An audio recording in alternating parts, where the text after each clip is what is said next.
King author ஒரு புராண புகழ்பெற்ற பிரிட்டிஷ் தலைவர்.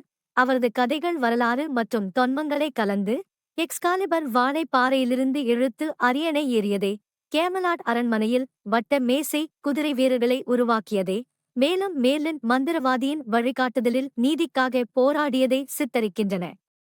அவரது ஆட்சி குதிரை வீரர்களின் மேன்மைக்கான கொள்கைகளால் அலங்கரிக்கப்பட்டாலும் இறுதியில் துரோகத்தால் சீர்குலைக்கப்படுகிறது.